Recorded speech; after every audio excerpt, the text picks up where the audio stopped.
त्रेता युग का समय था। त्रेता युग के समय शंकर जी ने सोचा कि राम जी का अवतार हुआ है, तो यहाँ भूलोक महाराज जब यहाँ आए हैं क्षेत्र में, तो राम जी के दर्शन करते चलें। और भगवान शंकर जी सती माता के साथ राम जी के दर्शन करने आए, राम जी को प्रणाम किया। सती माता के मन में शंका प्रकट हुई कि जिनको पूरी दुनिया प्रणाम करती है, वो शिव जी आज जो व्यक्ति रो रहा है उसको प्रणाम कर रहे हैं। बोले प्रभु, हे शंकर भगवान, ये कौन है जो रो रहा है और आप इन्हें प्रणाम क्यों कर रहे हो? उस समय शंकर भगवान ने कहा, जिनकी कथा कुंभज ऋषि गाई, जासु कथा कुंभज ऋषि, अभी जो कथा में गए थे ना, और जिनकी कथा सुनाई थी गुरु जी ने, वो राम भगवान यही है। सती माता ने कहा, ये कैसा भगवान? क्यों? मुझे शंका हो रही है भगवान। क्यों शंका हो रही है? बोले भगवान को तो, ये भगवान तो रो रहा है, इसकी तो कोई चीज खो गई जो मिल ही नहीं रही इसको, तो ये भगवान कैसे हो सकता है?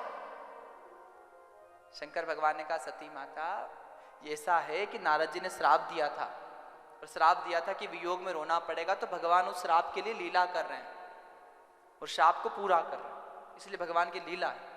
बोले नहीं, मुझे भरोसा नहीं हो रहा। और भरोसा किसको नहीं होता भगवान पे? जो कथा नहीं सुनता, जो मंदिर नहीं जाता, जो संतों की सेवा नहीं करता। भरोसा कौन नहीं करता? जिसने कभी कभी गीता जी पढ़ी नहीं, जिसने शिव पुराण पढ़ा नहीं, जिसने राम कथा सुनी नहीं, वो कहेगा कौन है राम, कौन है कृष्ण? जिसने कथा सुनी है उसको तो भरोसा होगा ना। और सती माता ने कथा नहीं सुनी थी, इसलिए शंका हुई। सती माता कह रही, मुझे भरोसा नहीं हो रहा। हर हर, जोर से बोलो, हर हर। तो सुंदर सा महाराज, सती माता को शंका, आज भगवान पे शंका। सती माता कह रही है, मुझे शंका हो रही है प्रभु।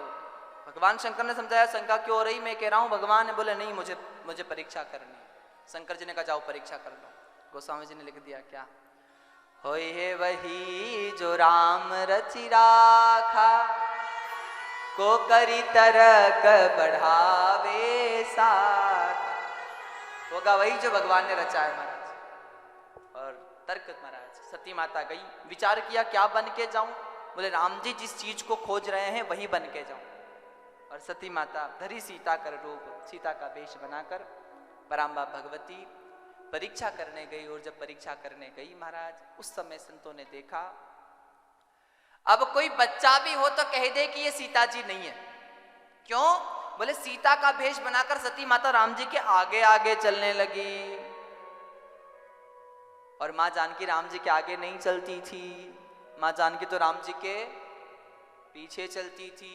राम जी ने देखा और सती माता को पहचान कर राम जी ने हाथ जोड़ लिए, और हाथ जोड़कर राम जी ने क्या उद्घोष किया? राम जी कह रहे हैं, कहई बहोरी कहाँ वृष के तू, विपिन अकेली फिरई के ही है तू।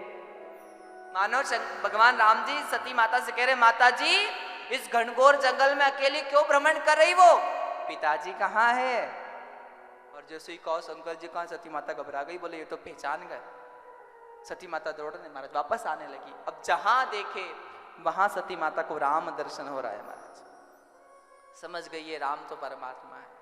शंकर जी के पास आई। शंकर जी के पास आकर शंकर जी ने पूछा, देवी परीक्षा हो गई? सती माता क्या कह रही है? अरे शंकर जी, हम भी परीक्षा करेंगे क्या? हमें क्या आपकी बात पर भरोसा नहीं है? अरे हमें तो आपकी बात पर भरोसा था, हम तो गए थे और जाकर राम जी को प्रणाम करके आ गए। और शंकर जी को जितना महाराज ध्यान देना, सबसे बुरा अगर कुछ लगता है शंकर जी को तो झूठ। जितना जल प्रिय नहीं ना, उतना शंकर जी को सत्य प्रिय है। इसलिए पहला नाम रामचरितमानस में जब शंकर जी काशी विश्वनाथ ने अपना नाम लिखा है ना, तो उस नाम में पहला नाम शंकर जी ने दिया है सत्यम, शिवम, फिर कहा है सुंदरम। शंकर जी का पहला नाम है सत्य। और शंकर जी को इतना जल प्रिय नहीं है, बेलपत्र प्रिय नहीं है, उससे अधिक प्रिय शंकर जी को सत्य है महाराज। मन में शंकर जी ने सती माता का त्याग कर दिया। आकाशवाणी हो गई, धन्य है महादेव धन्य है। रस्ते भर महाराज इतिहास की कथा गाई। कैलाश पर्वत पर पहुंच गए, शंकर जी समाधि में जाकर बैठ गए। त्याग कर दिया सती माता का। और झूठे लोगों का त्याग कर देना चाहिए। और त्याग किया, सती माता बैठी, शंकर जी अब जागेंगे अब जागेंगे। 1 साल बीता, 2 साल बीते, सती माता से बात नहीं की। और जब घर में सम्मान ना हो, जब घर में कोई बात ना सुने, तो फिर महाराज बोलना कम कर देना चाहिए, कहना कम कर देना चाहिए। और यहाँ शंकर भगवान 1000 साल हो गए समाधि में, 2000 साल हो गए समाधि में, और पूरे 87,000 साल तक शंकर भगवान समाधि में रहे हैं। बोले भक्त और भगवान की हाँ।